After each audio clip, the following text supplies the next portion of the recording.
This was ridiculous. Utterly ridiculous. So much holding, I admit. I thought they was going to start making gay love out there.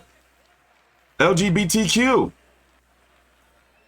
Now, Lawrence Okolie is not known to be the most exciting fighter. I do admit, I'm a fan of the sauce. I'm a fan. I've been following for a while now, like probably like maybe 6-7 years. How long have I been following him? I don't remember. So in his defense, this is not his fault. But this Polish Cieslak dude, and I know how the Polish fans can get. They're gonna be all in the comments, talking all the shit, leaving the, shit I don't even understand. Not being disrespectful. One thing I do like though, and I have to always respect, is that Polish fans turn out big time. So promoters and matchmakers know when you match your fighter against a Polish fighter, you're gonna sell some tickets. I've experienced it myself when Danny Jacobs fought Cieslak, or was it Gabriel Rosado for Cieslak in Philly? By the way, Israel Sanya, UFC 185-pound champion. Anthony Joshua also in the building. Big Nigerian crowd. So I'm trying not to get untethered. As you can see right now, it's 5:01 p.m. Eastern Standard Time. I have been covering boxing since 9 a.m. yesterday morning.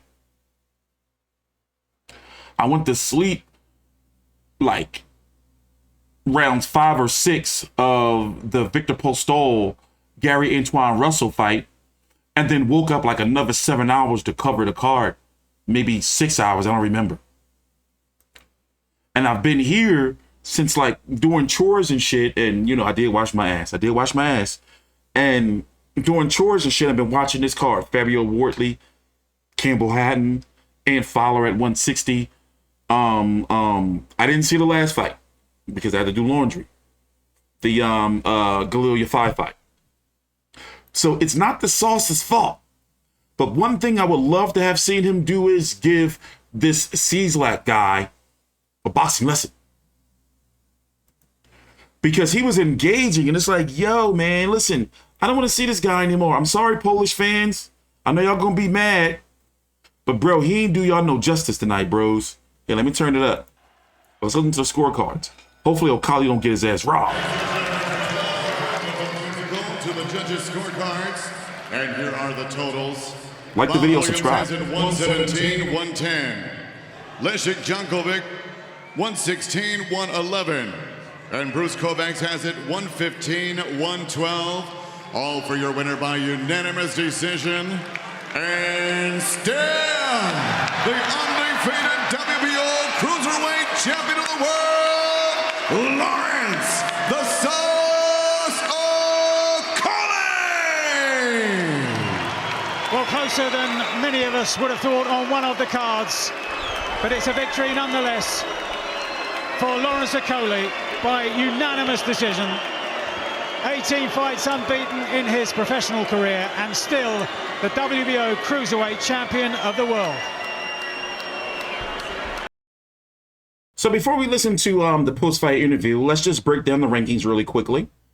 Ayonko Makabu defeated his WBC mandatory, Tabisu Machunu, via decision on Fight.tv, a Don King card a few weeks ago. Makabu's trying to get Canelo, but to be honest, it ain't going to happen.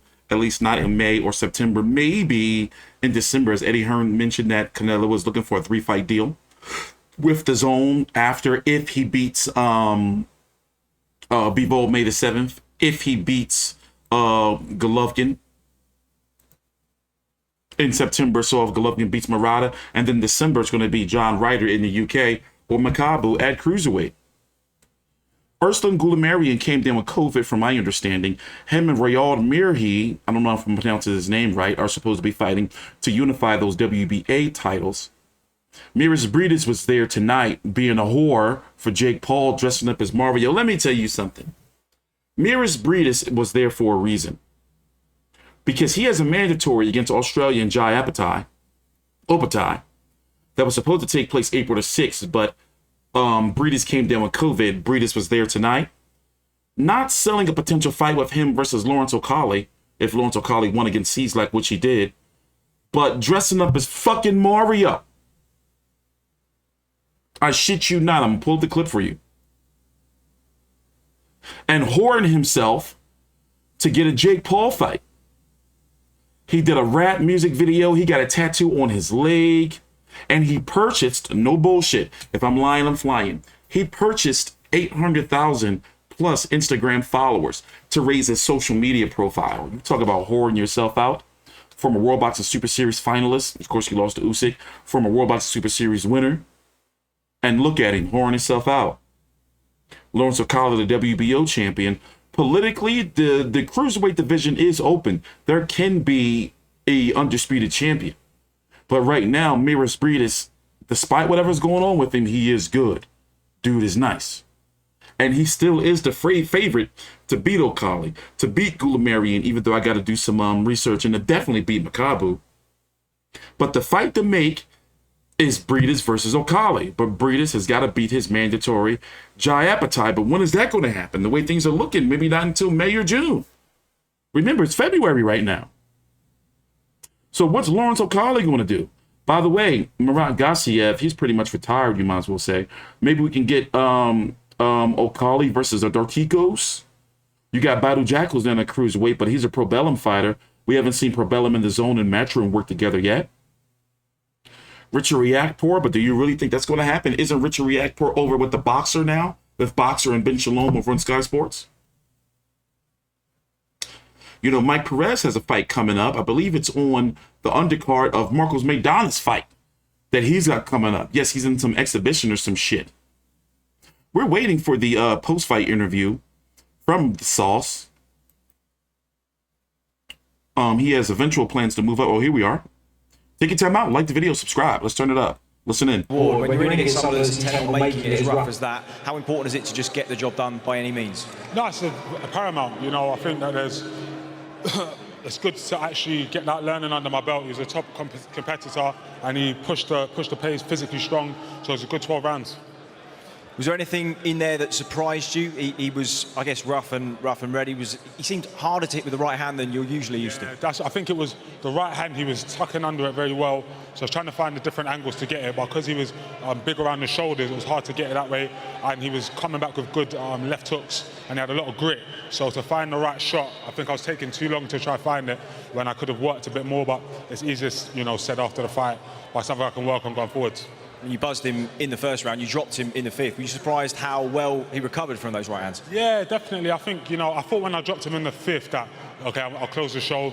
But he obviously had a lot of supporters, and I need to remember that when you get to this level, you can't just drop them and get rid of them straight away. You have to pick more shots. You have to be a bit more belief in your conditioning to empty the tank and go again. But, as much as I was focused, I think it's difficult to get up for certain fights when I'm looking at unifications and when I'm coming down from so heavy, which I won't allow to happen again. Sorry, Shane. You're going to get some performances like that, but I'm happy. Yeah, Shane, the disciplined weight-making process for Lawrence, but, ultimately, there was a lot of clinching, a lot of wrestling there, but he looked fit, didn't he? Say that again? It was a very disciplined weight-making process for Lawrence. It's not easy being the size he is to get down to this weight, but there was a lot of wrestling, a lot of clinching that could have taken the energy out of him, but he looked fit, didn't he, to you? Yeah, he did 12 rounds, but he didn't maintain the distance enough, you know what I mean? When he buzzed him early on, he was crowding his work, he started to get his distance, dropped him in the fifth, and then it just got messy.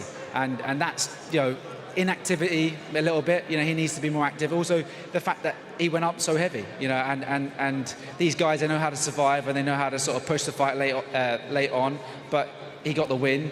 He didn't look 100% his best, but he still got the win, and that's a massive name under his belt. And another massive name who is here tonight, Super Briedis, the name that you've been chasing for so long. What's your message to him, Lawrence? He looks like a clown, and I'll show him that.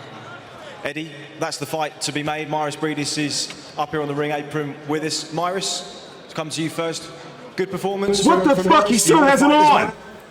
Congratulations from me, and I hope you feel here very good because too much punch he gets here. But it's only but so much betrayal my heart can take. I have a small present for you from last go. I hope you take, and I hope this is a real man. He's a very strong man, and I hope After Australia, we come back to London and we make this full arena. Well, I hope it's a vegetarian option in the McDonald's bag. Eddie, you have a good relationship with Kalle Sauerland. Can that fight be made? Yeah, I believe so. I mean, look, this guy's on another level, planet. No, I meant with this, not to you. Don't worry, not on another level to you, but another level to the normal people. But he's playing a good game on social media with Jake Paul and with all this stuff. But I hope that he wants to give us the best fights in the division, because that is the best fight in the division, Lawrence Okolie against Maris Briedis. I believe this is the best cruiserweight in the world, but he has a fantastic resume, Maris Briedis. So I believe it's a fight that we need to see. I think it's an explosive fight. Latvia, London, doesn't really matter, but he's going to move up to heavyweight. It's only a matter of time. We must make these unifications before he does it. So he's got to fight Jay Apatow in Australia. Maybe we even get Gulamar in before that, or Makabu, who looks like he'll be without a fight. But this is the fight for the division, in my opinion. So, Lawrence, is that the plan then? You'll take anybody with a belt at this stage if Maris isn't up for it next? Yeah, definitely. I just hope that we can make the fights quickly. It is getting a lot harder for me to make the weight, and I want to stay at a certain weight, but it's easier when you have fights lined up. So hopefully Eddie and the team can get a fight quite quickly before Briedis, so I can just maintain the weight, get a little bit more conditioned at 12 rounds, and then me and him can go in. I don't know when his fight is with Apatow, good fight, then we can go. Okay, well done tonight. Thank you. Thank you. Well, maybe it's time for me to wrap up until Tuesday when I do my hour-long post-fight weekend recap, because I'm untethered. You know, he might as well have a wig on to be a whore, a drag whore. You know, Maris Briedis, he broke my heart, man. I like Maris Briedis as a fighter. I'm not just a guy who just covers these fights. Like, I follow these boxers' careers. I dedicate, for example, I covered Rickendahl yesterday from Dubai. People thought I was nuts. I am nuts a little bit when it comes to boxing. I'm a low-down boxing degenerate. But this shit right here on a Sunday, like, bro, I'm a masochist. I'm a masochist. You know,